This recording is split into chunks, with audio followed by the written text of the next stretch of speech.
Welcome, ladies. How are you all? I see some of my favorite faces. Oh my goodness. Hello. Hi, Terry. How are you, friend? Hey. So what does your sweater say? So apparently, what does it say? I'm not allowed to adopt all the dogs. Rude, but okay. Oh my gosh. Alejandra, Sandra, hi. Angela, hi. How are Hello. you all? Hello. I'm excited. Who is a first timer on the call? Me. I am. Okay, perfect. A couple of yay. Okay, so real quick, just to give you an idea of how buns up bras work, buns up bras off. It's been a long day. Couple of appraisal shortages will give you tongue tied issues. Anyhow, the way that it works each week or each month is that we just come together, and this is a safe space. It's a collaborative space, and we kind of just let the conversation flow.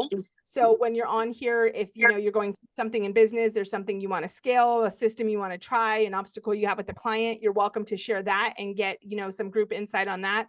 Or if we just want to talk about life and why the heck we're not allowed to adopt all the dogs, we could talk about that. I'm not a dog person, so Terry can have all the dogs.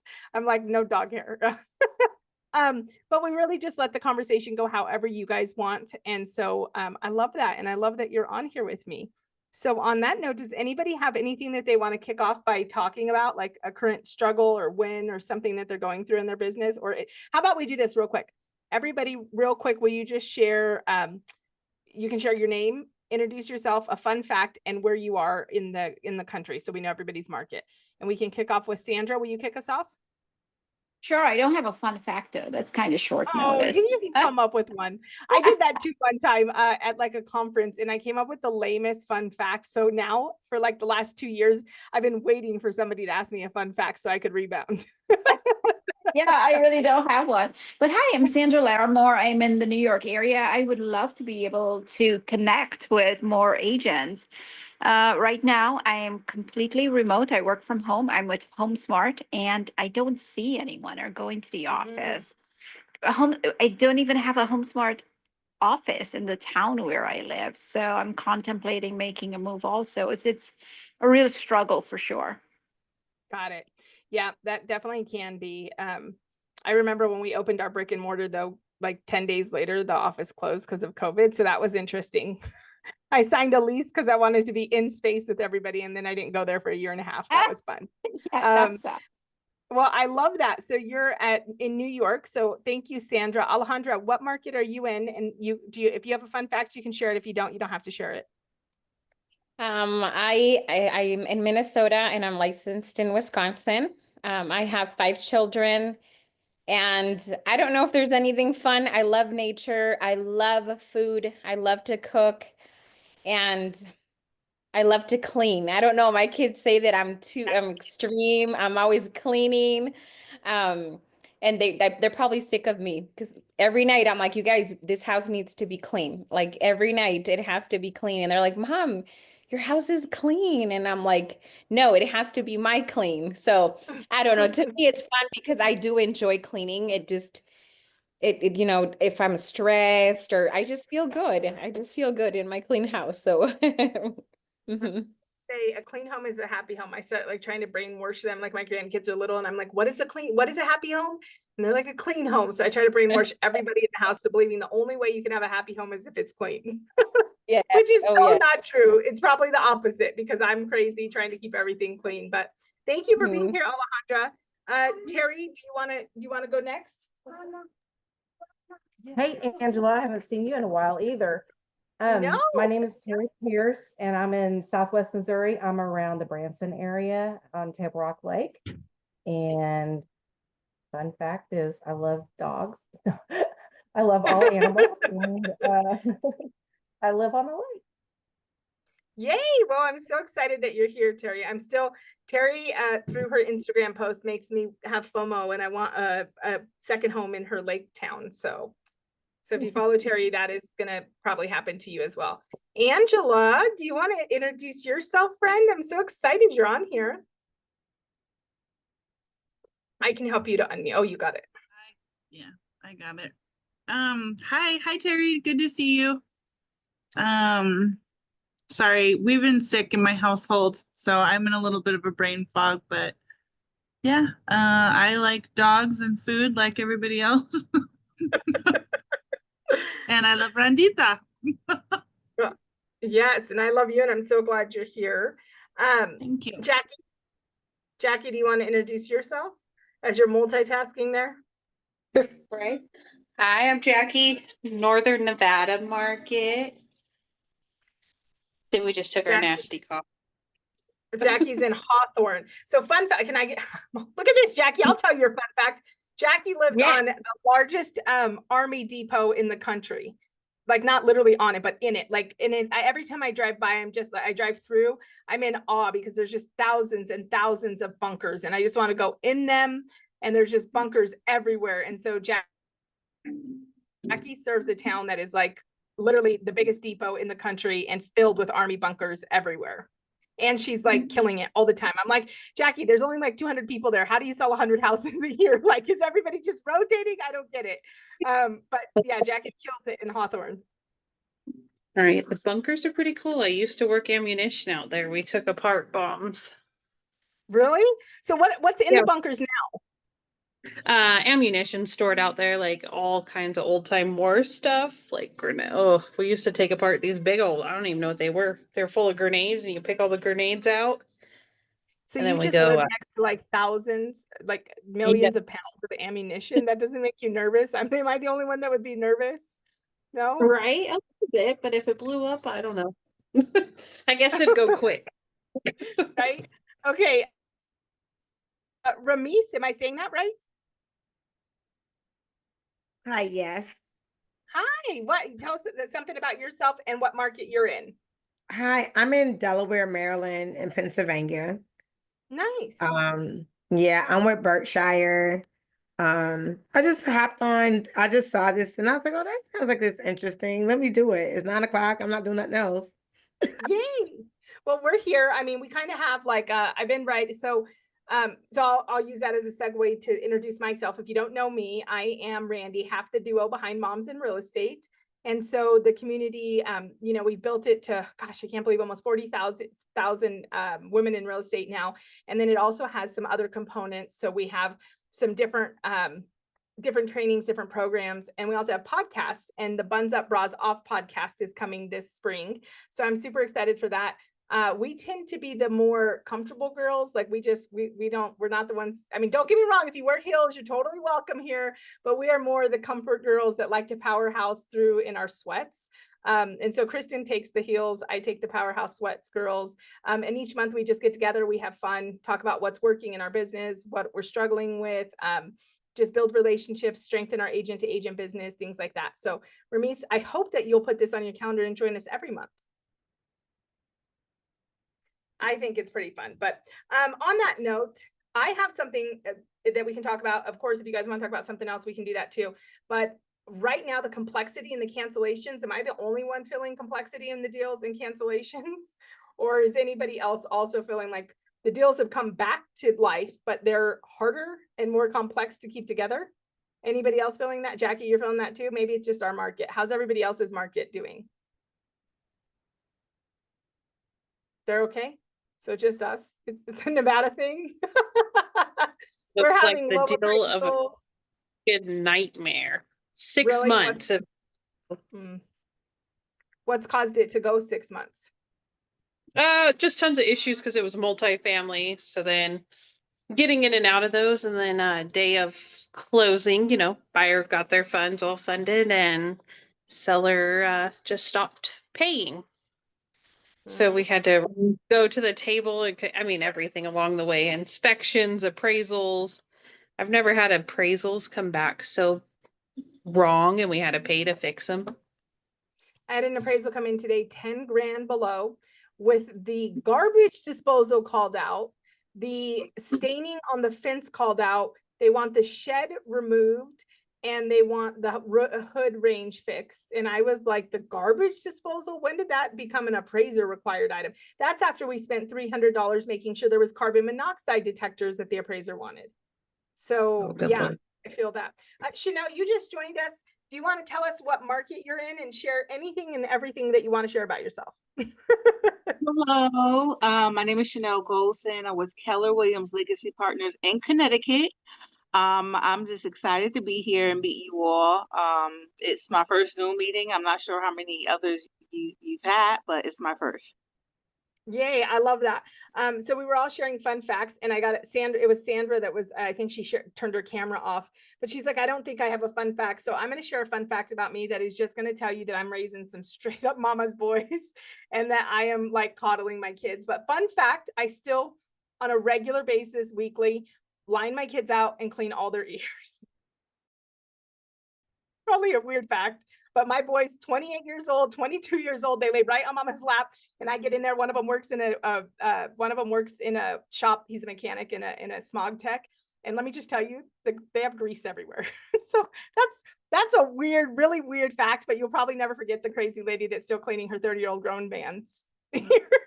So, anyways, next time you guys come with some fun facts, so I don't feel like a weirdo by myself. Okay, come with some good ones. So what we were just talking about, and Chanel, what I kind of just shared a few things. So with moms in real estate, we have a lot of different ways that we try to build community, and we try to do it in smaller rooms. Sometimes I think, the big, like in the big group, 40,000 members, we're at almost 40,000 members. It's really hard to create connection. So Buns Up, Bras Off is a smaller group. It's kind of those of us that are like more chill, more casual. Kristen likes to get dressed up every day and go socialize. I love to stay behind my computer, sell houses, and or put on a bra.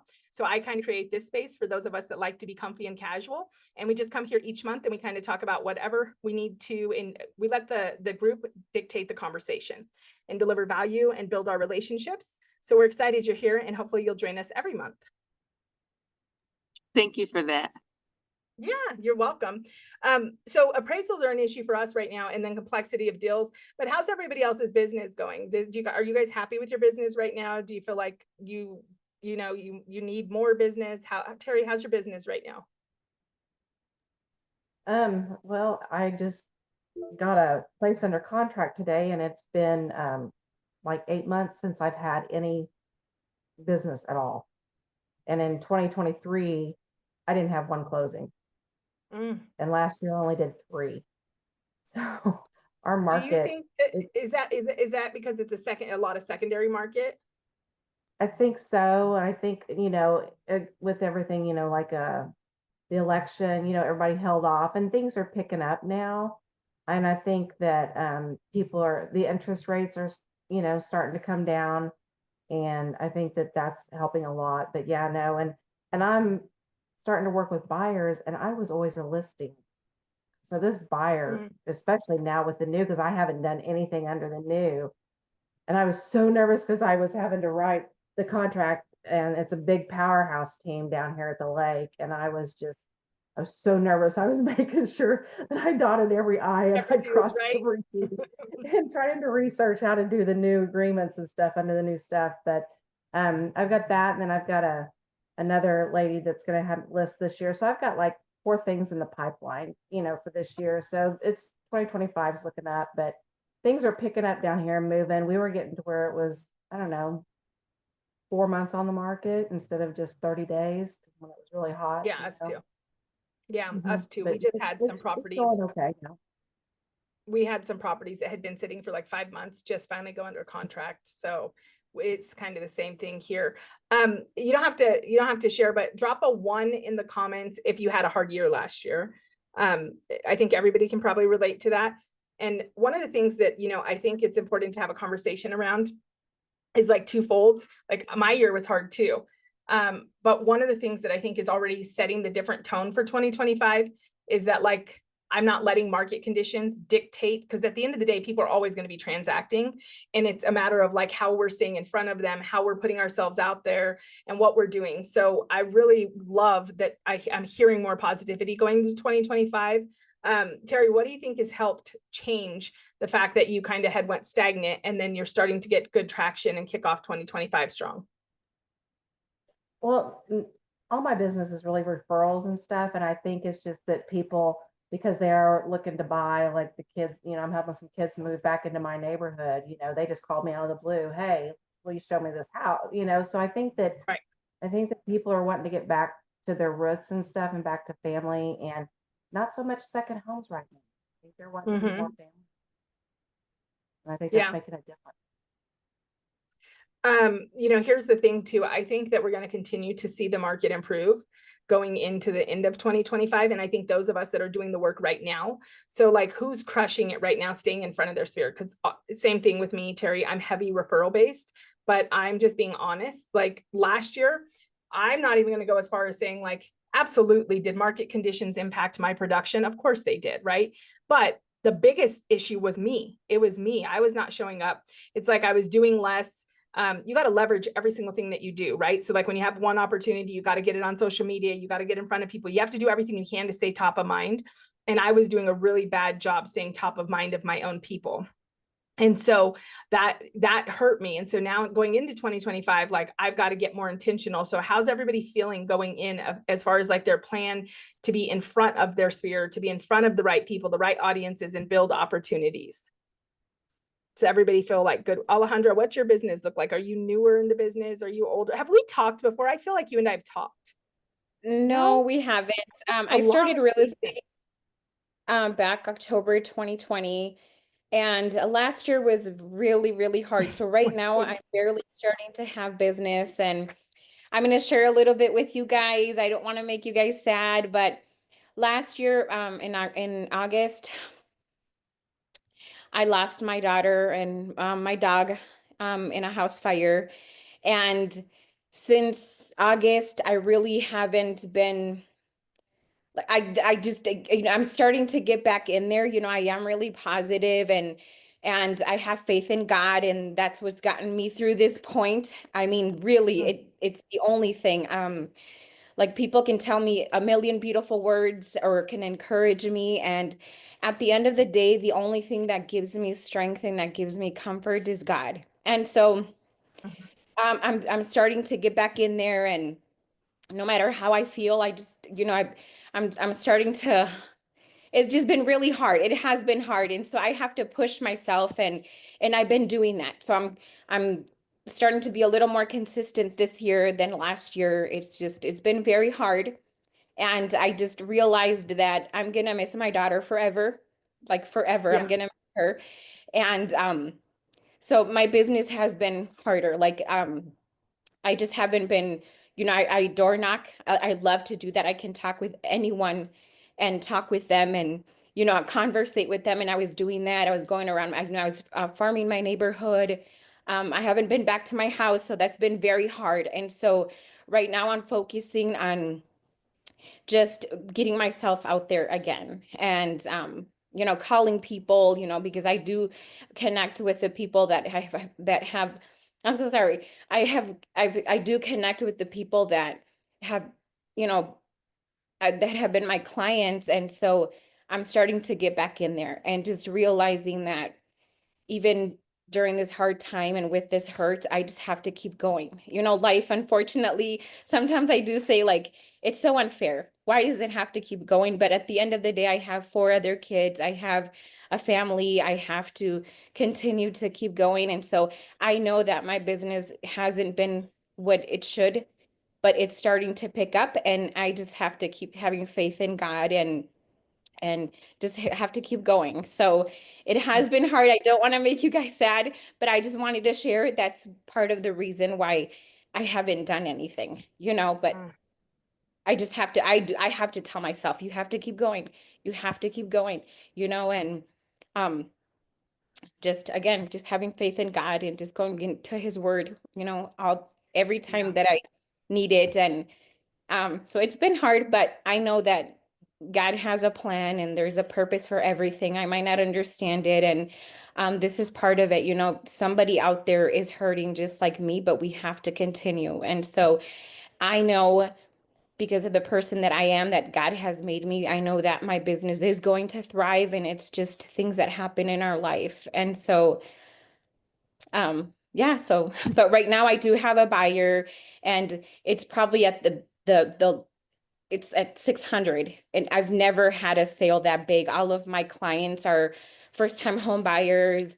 All of my clients are I've had to wait for like 2 years because they have I-10 and they just started their I speak English and Spanish. And so a lot of my clients are Spanish speaking, no credit, bad credit. And so a lot of them I've had to wait for years, you know, before we were able to do something. And so at this price point that my buyers are in, to me, it's big because I've never had a sale that big. And so again, I know that things are gonna be good and I'm just gonna have to learn to live with this hurt.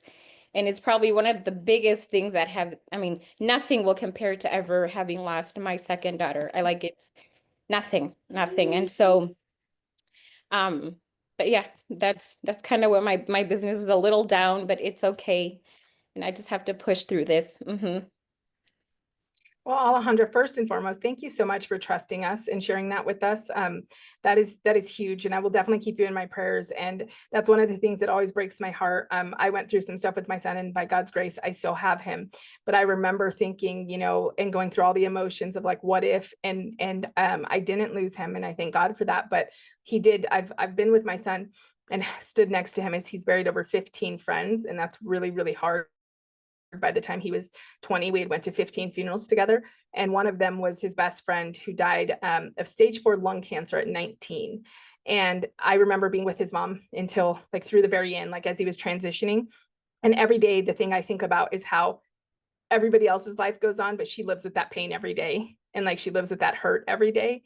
And so I just such admiration, like there's no doubt in my mind. As you were talking, I literally could feel like there's going to be so many women that are going to be inspired by you. And just even on the call, like when I started by saying like, you know, I wasn't as focused. I wasn't a good steward of my time. I wasn't a good steward of my people.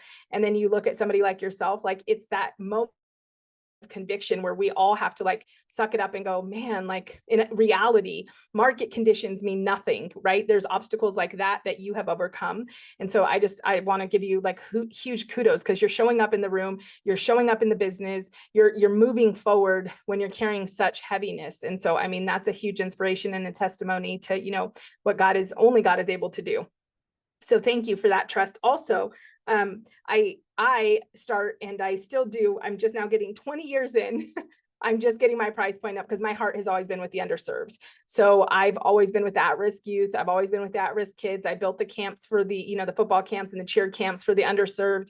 And so it was always like, you know, it took us 5 years to get somebody into home ownership. And then it was like, you know, we barely were able to like get into the market. And so I'm also even 20 years in, just now starting to get clients, closing my biggest deal that I've ever closed this next month. Hopefully it's got some complexity, but 1.2 million. And so, so I think it's a delicate balance, something I've been talking about. And this is a real conversation. And what you'll always get with Buns Up, Bras Off and me is real and raw and authentic. And what I don't like about the market and about some of the changes is the marginalized buyer was already, in my opinion, 5 years from being done. Like the marginalized buyer was already no more than 5 years before they were going to be in the market. And with the changes, like the buyer's compensation, which so far so good, we're still able to negotiate those. But with those changes, with BlackRock and Vanguard and these people coming into the markets, I mean, they want us to be a nation of renters. And so that marginalized buyer, that underserved buyer, those buyers that just don't have the exposure to the education to know how to get into homeownership, like that's becoming a harder and harder thing. And I feel like we have to, if we want to continue to serve that market, we have got to put gasoline on the education and the exposure for that market. And we have to start putting ourselves in front of them and saying like, okay, how do we educate you? How do we get you informed?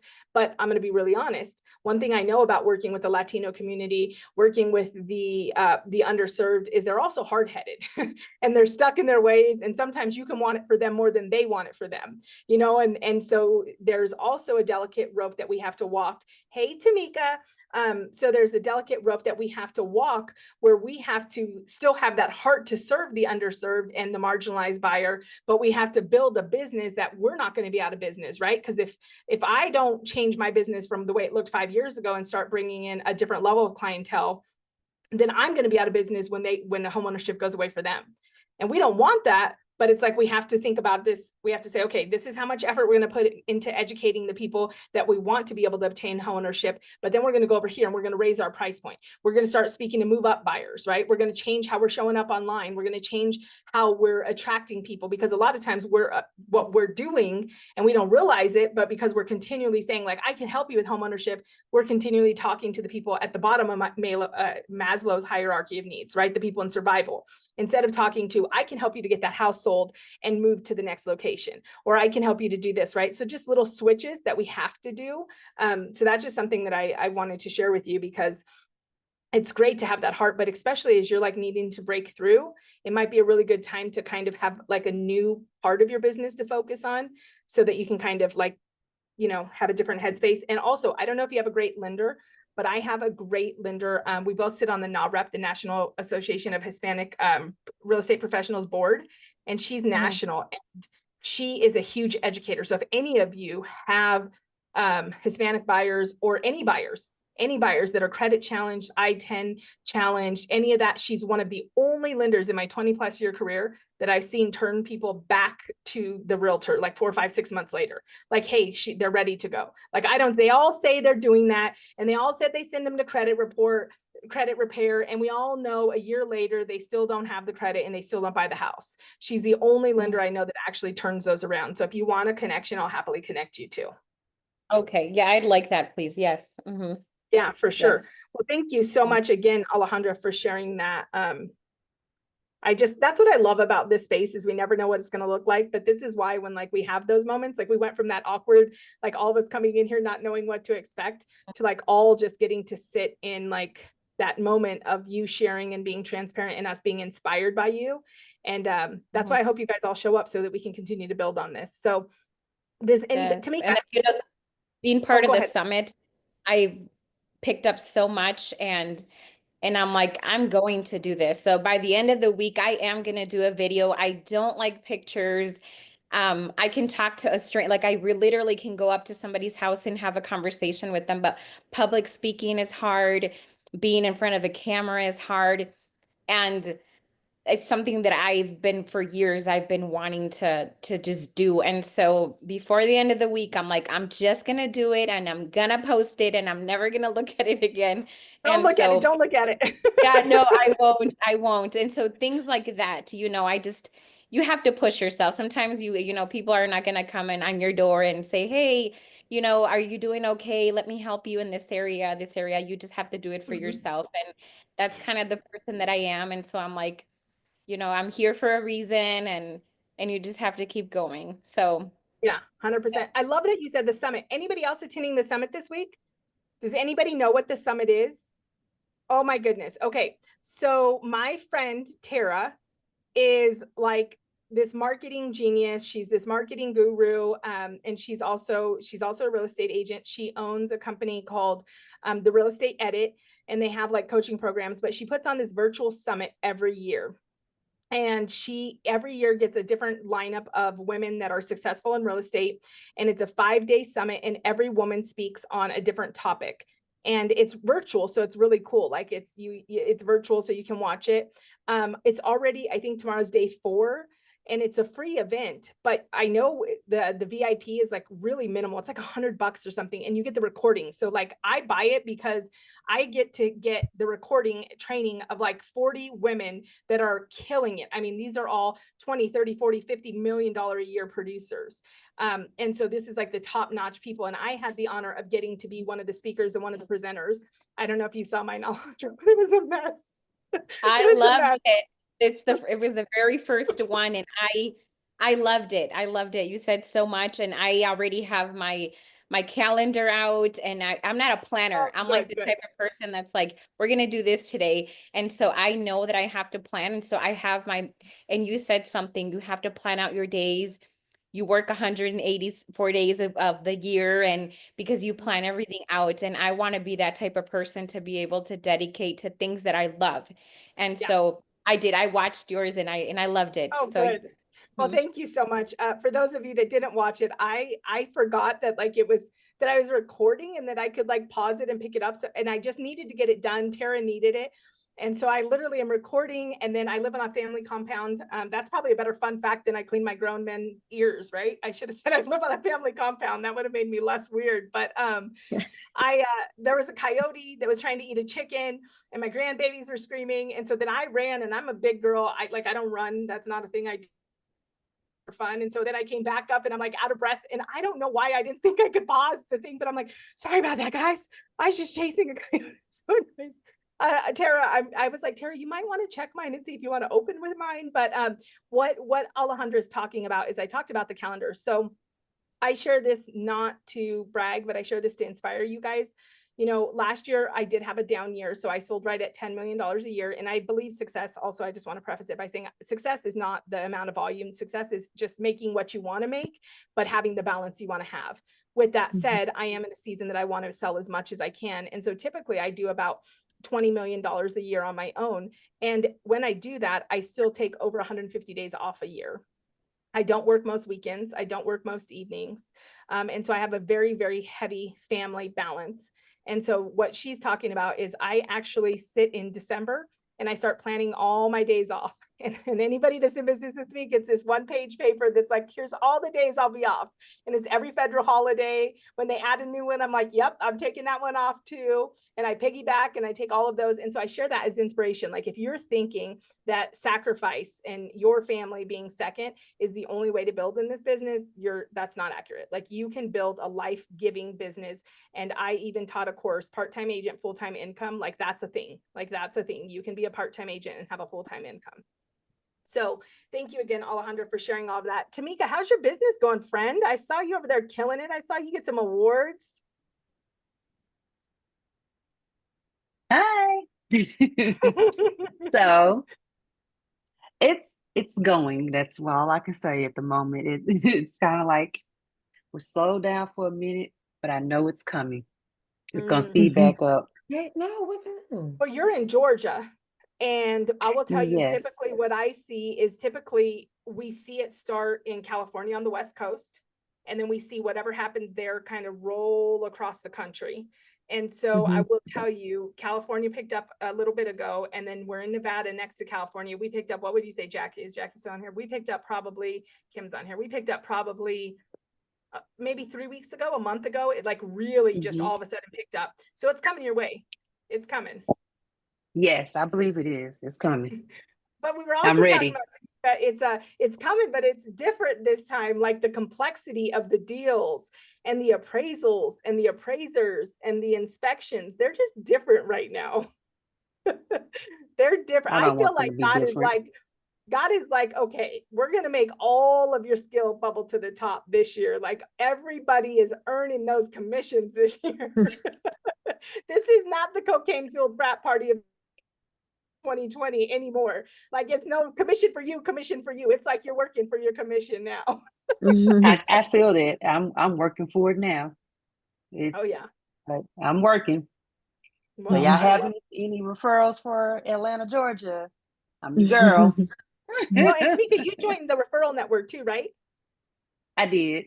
Okay, good. Because I didn't see you on the last mastermind. Were you on it? No, my timing. Okay. I don't think I had my headed on my calendar.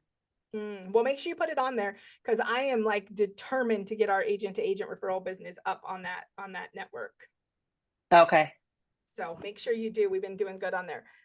Okay, so what do we want to talk about? We have 30 minutes left. I want you guys to leave here, and I want each of you to be like, that's the call that I'm not going to miss. That's valuable. I don't care if it's valuable to you emotionally, mentally, your soul, if it just gave you a laugh, or if it's like, I got the tactics I needed to figure out exactly what I need to do in my business. I want this to be that call that you want to attend. But I'm going to tell you that if it's not that call, it's because you didn't show up and tell us what you need.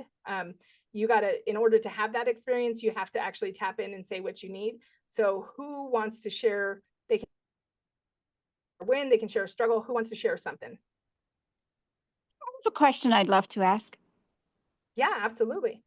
Has anyone done any services where it involves being almost like an exclusive realtor to a certain number of clients over a period of time? How does that work? Is it acceptable? Is it ethically okay? What does that look like? Can anyone share their experience, pros, So has cons? anybody on the call personally done that? If not, I do know an agent that has, but I didn't, but I can share that. Anybody on the call done that personally? No? Okay. So I know an agent and it kind of blew my mind, to be honest with you. She only works with, I want to say $1 million up. So she has a number, like she has a number. She only takes those clients. And then she only takes a handful of clients. I know two different agents that have this model. So one only works with high-end buyers in Florida that are relocating. She lives in Dallas and she flies in to Florida, previews the property. If it fits the bill, then the clients fly in, they tour it, and she makes an offer. So she's not even working the state she lives in. She's licensed in another state. So that's how hers works. She only takes high-end luxury relocation clients. And I think she only takes 8 or 10 at a time in Florida. Then the other agent only takes cash buyers in Dallas. And I believe she only, I think $1 million, it might have moved up. I want to say when I talked to her, the median was different. So she might be at like 2 million now. I don't know if she limits the amount of buyers she works with, but she does definitely say like, this is the only person I work with.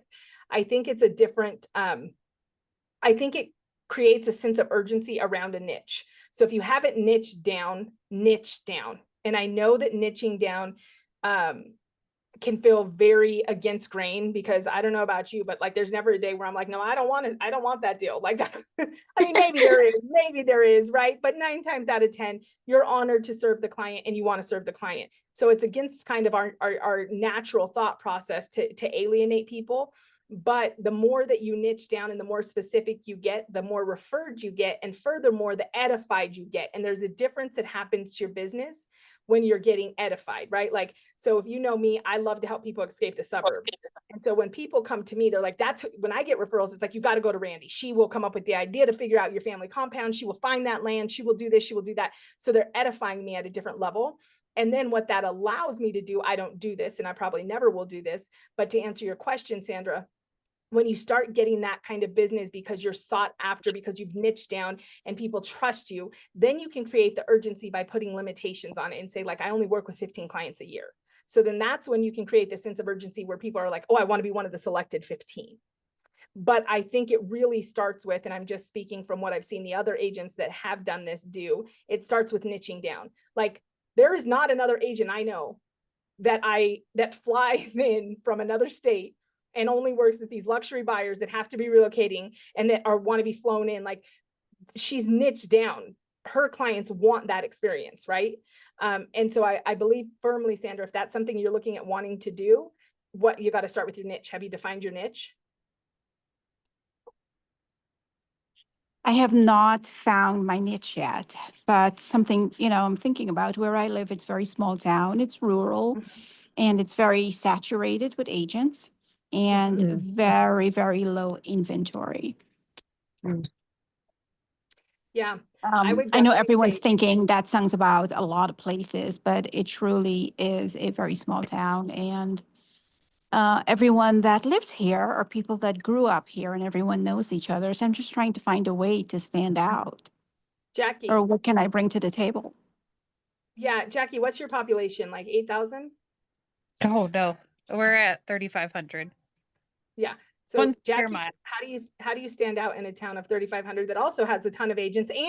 And Jackie's an hour and a half from me, but there's this issue with agents in my market where they're like, they don't believe in like letting the agent that knows the area better serve them. They all run and serve somebody in Jackie's market, even though they have no idea like anything about Jackie's town. So side note, like if you don't know the town, you should refer it. But anyways, Jackie, how do you stand out? Most of the people here know me because I grew up here. Plus, I do like volunteer for all the kids' events. We just took over Pop Warner. Just actually did my first marketing here, but I think a lot of it just people knew me from being the hometown girl. It's still hard to get my name out there compared to the bigger companies like Sierra Nevada Property that their agents come from everywhere into Hawthorne, and but they all got to call and find out who's your guy to fix this, who's that. So it's been a challenge over the last year, but this year is definitely I've gotten a lot more buyers and sellers and just funneling down on keeping it local. There's actually nobody else local. I'm the only one here. It's just trying to beat out the big teams. That's And if you interesting. just go out there and put your face and name, people start realizing it more and more. Sandra, what does your community involvement look like? There's some dynamics that I don't want to discuss right now. I'm a little uncomfortable with, but it's a struggle for sure. Yeah, makes sense. I mean, little towns can be hard. They can be polarizing. I will also say that I'm often shocked at like Jackie's town, but also I have some friends that serve markets that encompass a county of about 10,000. And I'm always shocked at how these agents are able to sell 100, 150. I mean, they have lower price points, but they're still selling 150 homes, and that's damn impressive. And I will tell you the number one thing that I see in these small, and I see it across the board because I also, so if you know Reno, Nevada is a bigger area and it has a city. And I am, you guys won't forget me after this call. I'm the anti-development realtor. I hate all the new growth. They can take all of their gentrification out of my way and I'd be just fine and happy. And so I tend to serve the rural market by choice. And the one thing I see everywhere in those markets is they build relationships. And I know an agent, maybe this will help you, Sandra. I know an agent who is not loved by everybody, but she stopped letting the people that don't like her in her town, and there's a decent amount of them, a very decent amount. And the agents also don't like her because she was the innovator that brings things from other markets into their market. And so she stopped letting that get her down, and she just put her head down and she just focused on her relationships, focused on the people that did like her and the people that would give her an opportunity. And year over year, I mean, she's dominated. She's the number one agent in her MLS. And she still has that struggle. She still has that handful of people that she just doesn't connect with in her town. But you don't have to, the numbers are staggering. Just so you guys know, there's studies that have been done and research that has been done that you only need 12 advocates to have a successful business. Now, keep in mind, 12 advocates are not 12 people that would refer you. So when somebody's like, yeah, if somebody's asked me about real estate, I'll refer you. That's great. That's fine. Thank them. Put them on your list, love on them. But what you want to do is find 12 people that would inject themselves. They're at dinner and they're like, I'm so sorry. I don't mean to interrupt on your conversation, but I just heard you talking about real estate. And I just got to give you my girl Tamika's card. Like, if you're looking at real estate, you've got to call Tamika.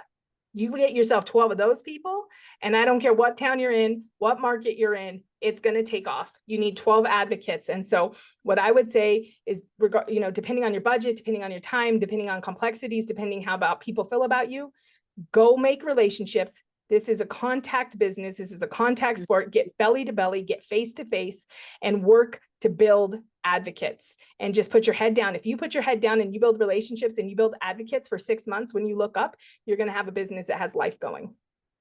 Mm-hmm. Hopefully that helps you, Sandra. And yeah, that sounds great. Yeah, thank you. yeah, I know it can be tough. It can be deflating. That's for sure. Anybody else have anything that they want to ask or that they want to share or they're thinking about trying? I'm curious, Sandra, how close is the, like, maybe have you thought about other towns that are local to you? Yeah, drivable. Right.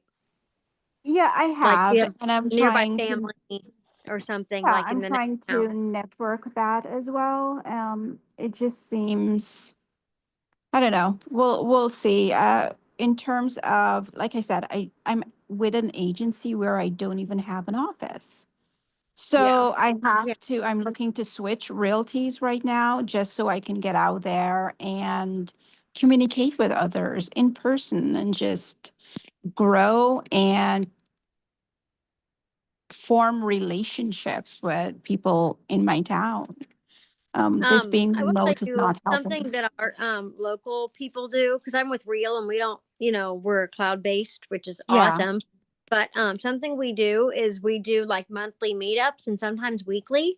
Like we'll do like a brokers and bagels, and you can have a coffee house takeover, or you're inviting other people in the industry, whether that's lenders, title agents, inspection companies, home improvement, like painters, whatever, and you can meet up plan, either you have to start planning it, where you're taking over a coffee shop or something and you're just meeting up once a month. And you can Yeah. have an event where somebody's speaking about something, the local market or whatever, or you can just meet and get to know each other's businesses. Yeah. Oh, Also, that's a great idea. I remember too, a lot of agents do that and they do it with they cross brokers. And so we do it, and it's broker agnostic. So it's open to any brokerage. And so that's how we build our relationships. But I remember I'm like the most anti-social extrovert you'll ever meet. Like, I'll talk to you all day long, but I'm also like a low key, I don't know, like a brat. I don't know what my problem is, but like, I don't want to start the conversation. So if you talk to me, we're talking all day long. But if I have to initiate the conversation, like I'm just waiting, I'm that person that does that. So I remember years ago, I would go to the coffee shop and we had like a thing on the back of our laptop and it said like, real estate, I'm in real estate, feel free to talk to me. Like I would put a sign out that's like, talk to me, because I wasn't going to initiate the conversation. So, I mean, just think of those things too. Like you could just go work at the coffee spot, you work remotely. I also am a cloud-based brokerage. It works fantastic for me. Especially because I don't like to get dressed in my house. But if I was I would go to the coffee shop and I would put a sign out like that and do that. And so there's a lot of little things. I think that's a good point. And also, Christy, like you said, I think it's a really good point. Like I won't do it because, Kim's in a market adjacent to mine. But like if I wanted to niche down, I could go and I had issues in my market. I could go 30 minutes to Kim's market and I could become the go-to agent there pretty easily. So I think that's a great idea as well, Christy. So that's really good too. And areas I know before, like I thought that Jim, my broker manager, had this area like down because I keep seeing his dang face in like all the mailing materials. But he said, he actually honestly told me in the office, he's like, I think I'm the only one who farms that area. He was like, so, and he was looking at me and I was like, oh, okay. Christy coming in with all the heat. That's another thing for rural markets. Farming is not dead. Farming is not dead, and rural markets, they respond better to farming. I would say don't go with spray and pray. Again, get intentional, niche down. Like for me, I only want 5+ acre parcels. I want certain things, so niche down and figure out what you want, but then also be present. So like I know another agent that she does farming, but then what she does is she does a breakfast burrito drop off. So like she will do farming and then she'll send out a postcard to those same people that she farms saying like, I'll be at this corner from 9 to 11 giving out breakfast burritos. And it's kind of the main entryway and exit out of the area. And so she's just giving away breakfast burritos. I do a Christmas light fight. So in my neighborhood, I say, all right, it's time, for the annual Christmas light fight. And so you do your decorations. I do 3 gift cards. It's not that much. I think I do a total of like $400 in gift cards for first, second, and third place. I have a sign made, but I'm talking and I'm like creating this buzz in the neighborhood and the lights. And then I go out and I award the winners and I put the sign out front, and it's also a branded sign. So when you are doing a farm, if you think of like hosting the garage sale, doing the light fight, giving out breakfast burritos, being the go-to person, kind of like Jackie said, this is kind of pain, probably salt on the wound for Jackie, but every one of those agents that come in her market, when they come into her market, they're like, oh, wait, who's a handyman? Who's this? Who's that? Because they don't know that market. You become that resource and build that vendor package. And then you'll be able to speak to people and say like, oh, I have this value, I have this resource, and that'll be huge too, Sandra.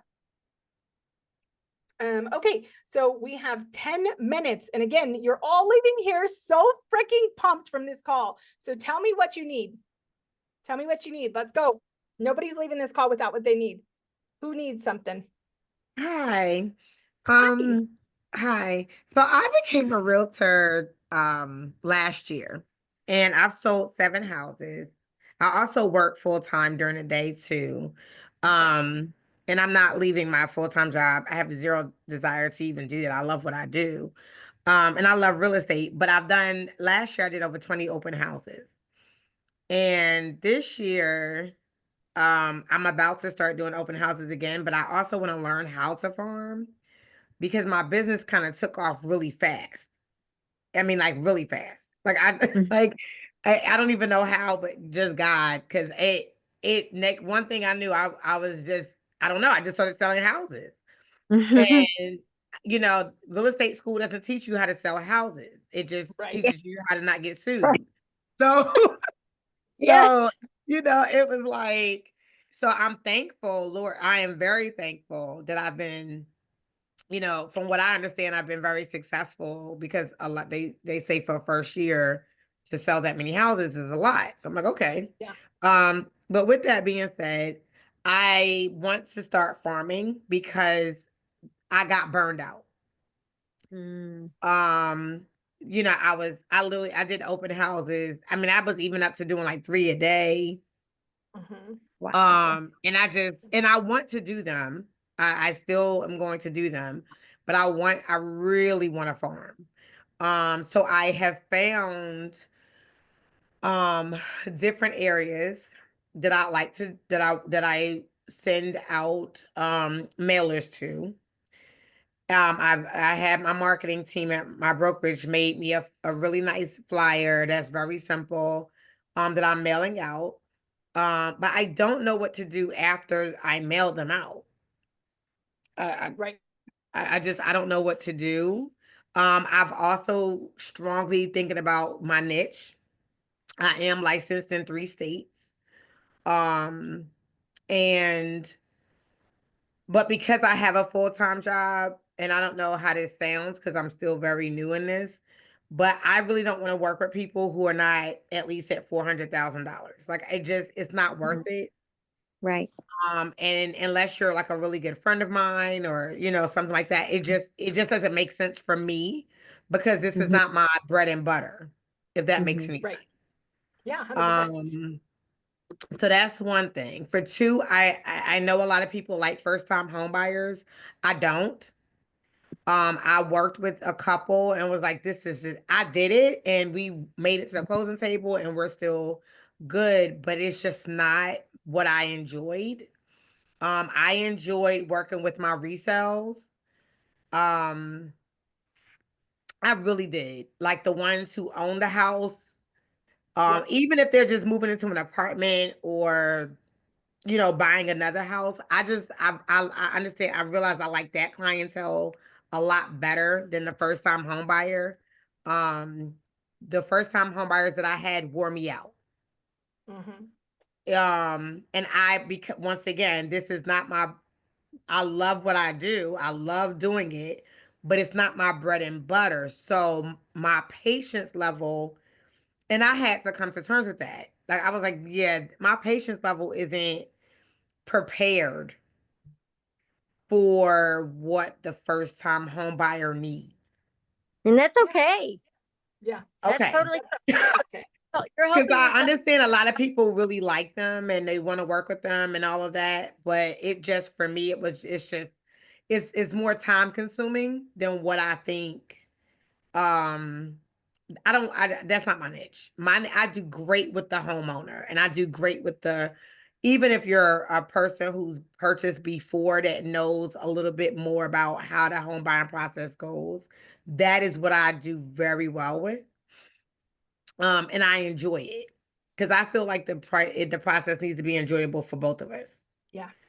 Um, So I think first off, you said 7, you sold 7.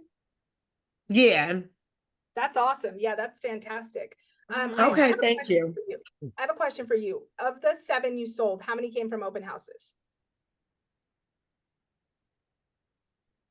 One, Okay. Where did the other 6 two come of from? them, two of them. 2.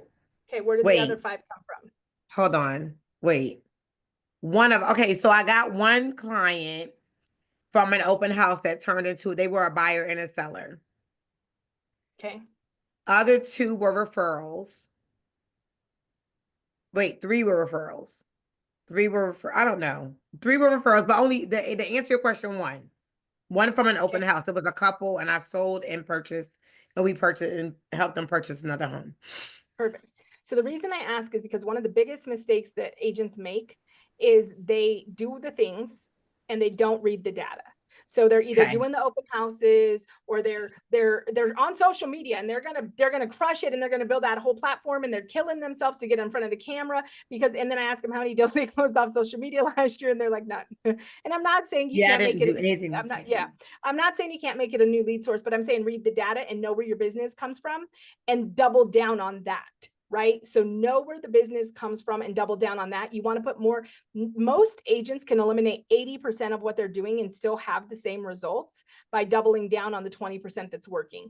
But most of us spread ourselves, guilty myself, spread ourselves too thin and try to do too many things. And this industry, it's like this person's doing this and this and this. And all of a sudden we think we got to do all the things. We don't have to do all the things. We have to do a handful of things well. And so also the $400,000 price mark, not a problem at all. Not a problem at all. When you're very clear on it, then you'll be intentional and you'll speak to it. And also recognize when there's an opportunity. When that first time buyer comes to you, you tell them, absolutely, I can't wait to take care of you. And the best way for me to take care of you is to refer you to this partner that I've already talked to, that I've already established a relationship with. And you hand them off and you still get a piece of the deal. Right. And so one of the biggest things I see agents make the mistake on is that they think that they need to serve everybody. And so they get that buyer in a market that's an hour and a half away, and then they're driving to serve that buyer, right? I called Kim and I said, hey, Kim, do you want to work a deal with me? And I, of course, wanted to help Kim and I, of course, wanted to mentor her, but also it made sense for me because Kim's closer to that market. It's going to take me so much time, and Kim probably knows more about that market than I do, right? So don't underestimate the power. Let me tell you, I'm closing 2 deals that have referrals on them, and I look at the referral amounts that those agents are getting, and I'm like, I want to be a referral agent. I just want to sit around and give referrals all day. I'm dealing with the headache and they're getting a third of the money. So I would say make sure you know who your referral partner is and develop that relationship ahead. And then as far as keep watching those. One tip I do have for you on open houses that was a game changer for us. We were a big thing. We were a big open house team, and I don't know, we'll see if we decide to bring those back. But most of the open houses are won before you ever even open the door. And our most successful houses, open houses, it's not even about how many people walk through the door. So one of the things that we do at our open house is I just got tired of trying to get people to sign in, whether it was a sign on the door that was like for security purposes, the sellers would like you to sign in, or whether it was like the registration or whatever. Even if I got the information, that was an awkward follow-up. It was like an awkward follow-up, and I wasn't leading with value. I was clickbaiting them, if you will, and that wasn't for me. So I changed it, and we have a true off-market program, because we're always looking off market. We're talking to investors. It's something you got to build, but we have it. And we have a big easel that we put up at the open house that's got a map, and it says, register here to get access to our off market inventory. And then it says exclusive for our client. So then all of a sudden that tone changes where they're like, wait, you have other houses? Like you have another house? And I'm like, yeah, for our clients, we have an off market. And then they want to be our client. So it changes the conversation. So just a little tiny thing that if you do opens, find your tweak that changes it to where you're delivering value and they want to give you the information. And so the call is different. That changed our conversion on opens. That and signs, we put up 30 signs for every open house. Those two things. The signs got us more sellers. The sellers walked in and they were like, if this is how you do opens, I'm not selling for 5 years, but when I sell, I want you, because this is what I want my open house to look like. So those two things changed open houses for us. As far as the farm, I think 2 things. So number one, in rural markets, I have a friend named Michael. He's the VP of a company called Celebrity Agent. They help agents build the farm. I have another agent that's just going to start with them. I have found that agents that farm on their own can have success, but it's a much heavier lift. And with having a job, you might want to look at a company that's really good at it. On average, I think the agents in all different market sizes, I've seen agents get as little as 6 listings a year. And I've seen some agents that have really good exposure and market presence get as high as 17 listings a year from that. And they're doing it for you. You can edit it. But I will tell you what I did. And the way I farmed was with 2 pieces, a letter of the heart and evidence of success. Okay. So the letter of the heart is not really branded and marketed. Anybody ever done a letter of the heart? I did So that the letter first. of the heart. Did you? Okay, perfect. That's the one where you're like introducing yourself, right? No, so you want to do an intro one. So the first one I did to my neighborhood was like, I'm your neighbor and I'm a realtor. That was like my first one, right? And side note, pick a farm. You don't have to live in your farm, but you have to exist in your farm. Okay. Mhm. So you can't just decide, oh, I want to do this neighborhood over here, and you don't have soccer games over there. You don't have friends over there. You don't have any reason to be in that neighborhood except that you're trying to go over there and get business. That's going to be a much longer build. So either pick the neighborhood you live in or pick a neighborhood you have ties to and activity in and that you're going to be involved in, right?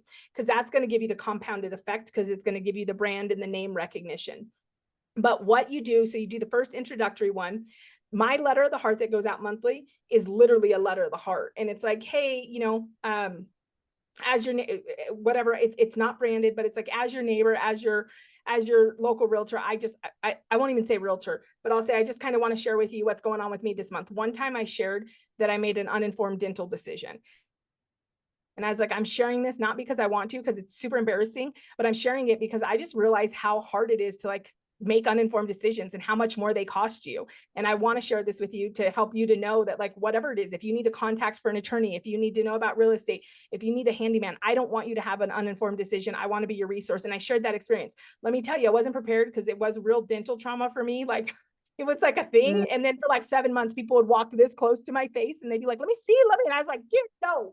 But I was just sharing something I went through. So you always want, the letter of the heart is you sharing something personal about you, but spinning it to give them value, right? So like, how do you do that? And so it's not even saying like, I'm here to serve your needs. I don't sign it with my company name. It's literally a letter.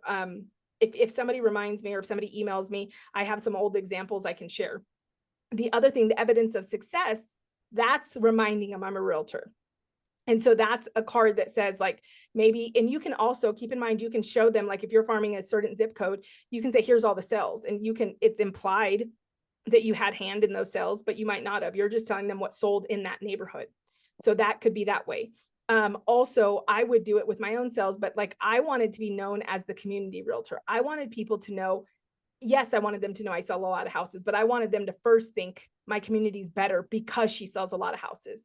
So my evidence of success was often tied to like, we donated this much because of our success, or we did this, or we did that, which I also carefully walk that because I am a believer and I also think that we're supposed to do things just to do them and not leverage them. So sometimes I don't share what we do, but I kind of tried to show like how we were helping the community in our wins. So each month we did a letter of the heart and we did evidence of success, and we just did those faithfully. And those were huge for us. So if you're gonna farm, I would do something like that. And then again, be present. Like, what is the one thing? And don't try to layer it on. Don't try to do all the things, but is it the garage sale and you're going to provide the signs? Is it, I know one lady, one agent who provides like the don't speed sign. So like you can, it always says like, if you need a sign for your yard that's like slow down in our neighborhood, sponsored by, and at the bottom it says her team name. She keeps those on hand. They're pretty inexpensive. So you can call her at any point for those signs. So like, what is the value that you're going to set yourself in the farm that they know that they can come to you? Like I said with Sandra, is that the vendor book? Is that the contacts? Is that the bagels? Like, what is it? What can they depend on you for? So that's what I would think about with your farm. Frequency of mailing 2 times. And then also, what is the value? And then I would go to Moms in Real Estate. We just launched our YouTube channel. And about 2 months ago, 3 months ago, we had Kelly, her name's Kelly, on, and she did a geo farming class, a master class. It's a few months ago, Randy. It's a few months ago. Yeah, it was Yeah. probably longer than 2. I think it was like the fall or late summer or something. It's in there. You'll see it because there's Okay. not much. We just launched the channel. You can watch Yeah. her whole training. So she says how she does her whole farm. She tells you what Yeah. she mails, when she mails, how often she mails, and that's how she's built her whole business. And she picked a higher neighborhood price point. She's very specific about who she serves. So all the things you're looking for, that'll be in there. And then on that note, since we're right at time, and I always want to be respectful of your time, and we start and stop on time. This call is just for us to get together. It will always be here. It will never have any strings attached to it. It's broker agnostic. But if you are an agent that wants to figure out like how to be in business with myself or Kristen deeper, we do have 3 ways. If you don't know, and I kind of want to make sure you all know. So always check our cover photo on Moms in Real Estate. It will always say the upcoming classes we have, the upcoming things we have, all of that's free. Our heart is just to see moms not go out of business. And so that's all. We're always going to create a space that is going to empower you. We do also have our referral network, which is crazy good value. It's like $300 for the year. I think I lost my mind when we added a mastermind to it. Comes with a high level monthly mastermind as well, where we're going over strategies on how to build your agent to agent referrals. So if you want to increase your agent to agent referrals and you haven't joined the referral network, you should jump on that. Of course, if you're ever looking to make a brokerage move, we're at Real Broker. I have a national team. My team is a national Christian team. It's a completely different model. Most people haven't seen it. It's much more of a collaborative model where I am an accelerator to your business, but I help you to build your business. The last thing I want is people to be with me because they depend on me. I want them to be with me because I help them to be better. And so those are the different ways that we have to go deeper. So if you ever want to go deeper, reach out, send an email. If not, I hope to see you on every Buns Up, Bras Off. Bye, ladies. Have a wonderful Thanks, night. Randy. Bye. How do I Thank find the you. YouTube? Bye, guys. How do I Bye, find the guys. YouTube? How do I find the YouTube channel?